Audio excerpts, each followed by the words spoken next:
Hello everybody, it's your boy OMA, coming at you again with a little something different today. I don't mention it very much on stream, but I actually quite like Pokemon, and I'm hoping that a few of you do as well.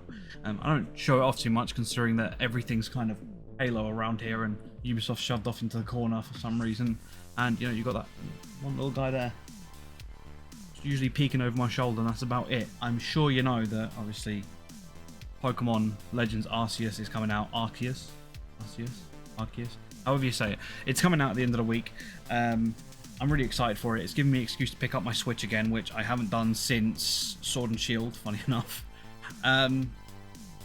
But with that in mind, I've had a few people say, are you going to stream it?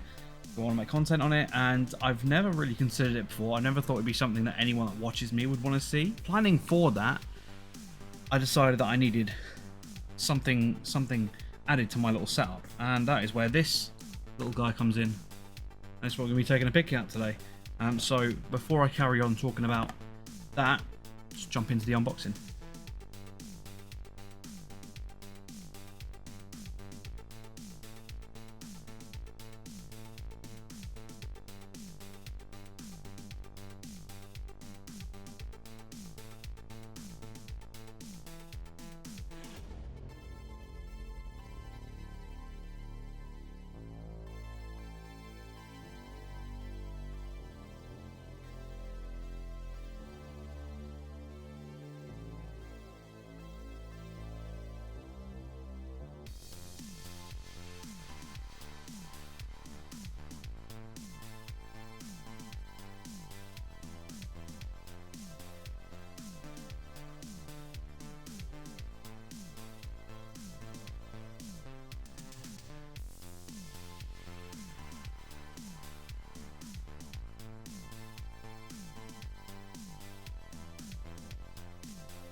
So I hope you enjoyed that. It did cut halfway through.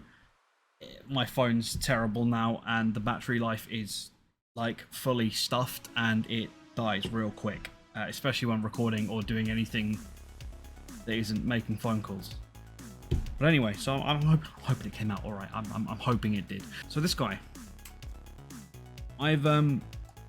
this was a bit of a dual purpose. So we've actually recently bought Juno some games on the Switch, so she's gonna be allowed to play it a lot more. And I don't completely trust her with the joycons just because they're kind of flimsy. They're not the best quality in the world. So I thought, you know, this is two birds, one stone. It gives me something more comfortable to play with, my big mitts. And it gives Juno something to play with that I'm not too fussed about her killing. Even though she's actually pretty good with it. But the main reason I wanted it is that if I ever do want to stream it for whatever reason, there is a headphone jack. Which I found out the hard way. Dock switch. You can't plug in a headphone jack. It's kind of annoying. Really annoying actually, especially if you're streaming and you've got monitors like mine that don't have speakers. I'm never able to hear the game. I have to play it like literally my Switch sits down here and I have to play it handheld. I have no choice. Or I play it in the front room. So this guy's gonna be real handy, especially with that little headphone jack. I've got to admit, the little back bump buttons I wasn't that interested in, but there didn't seem to be any other option. The main reason I bought this one is because this was 20 quid. Like honestly, £20 for a controller. And the design, like, that is so up my alley. It's unbelievable. Like, it's just awesome. I believe this one's actually called the Pikachu Arcade version. There's a couple of versions. There's a few of them. I know Power A do like a heck of a lot of controllers. But anyway, let's go have a little walk through some of this. One thing I've got to say is that this is like insanely light weight. Like it weighs nothing. But surprisingly, the first thing I picked it up and I was like, this is really light. And the first thing I did, because I feel like every like lightweight, you know, budget controller does it, is when you give it like a little squeeze, it kind of creaks. But this doesn't. Like, it's so solid. It's genuinely like mega solid. I don't feel like I could just twist it and break it. The buttons, as you expect, they're not amazing. They're just kind of squishy and weird, but they work. The D-pad's the same. The analogs are fine. The analogs are really nice. Probably a little bit loose for my taste, but I spent the past God knows how long playing on the Razor Wolverine and the Elite controller, so I'm probably spoiled at the moment. One thing I've got to say though is they call this like an anti-friction ring around the edge, and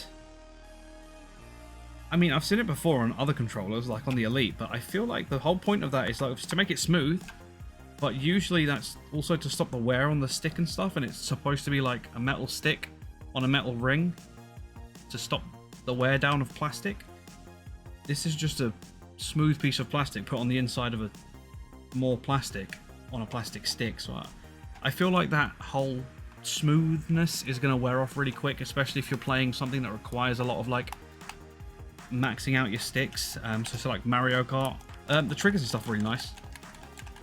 The like triggers are weird. I mean, they're just buttons, they're not actual triggers. Like there's kind of like on off, which feels weird, but I mean, it works. Again, for the Switch, I think it's perfectly fine. Like, I don't think it matters that much. And if anything, I suppose it's probably a perk in shooters and stuff.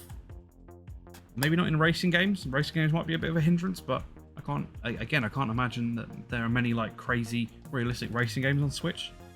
I haven't played that many anyway. I own like 4 games on Switch. One thing I've got to say that I love is the detachable cable. Now, as much as I think it's going to be an absolute pain in the backside to find another cable that's going to fit in there, I still appreciate this detachable, and I appreciate this like a 10-foot cable, because it means it can reach from my TV all the way to like the edge of my sofa, so my daughter can sit there and play. Finding another cable to plug in is going to be an absolute pain. I also wish it wasn't micro USB, just because micro USB sucks. USB-C is the king. We need to move on. For £20, this thing is like a no-brainer. Like, it's so nice for what it is, especially if like it's not your main.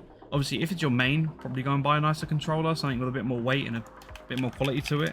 But especially for like your kids, or if it's not your main, it's just something to have on your desk for when you fancy it. It can't be beaten, and it looks so nice. Like, you can pop it up somewhere and it's going to look wicked until you use it. One little quality control thing is that these back bumpers, this one here, solid. This one has a weird noise. I'm going to try and get it on the mic, but I don't think it's going to pick it up. I think it did. But this one doesn't do it.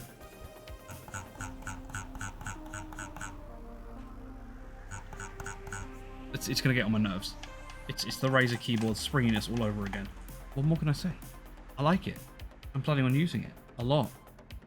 Probably breaking it. Also, there's this button on the back, which I believe is for mapping these, but I don't plan on using them, so I'm not overly fussed about it. And also, this Razer says it's remappable as well, and I still can't figure that out. I've given up. I give up on the mapping them. I just use the software. Don't think this has got software, but I'll figure out if I need to.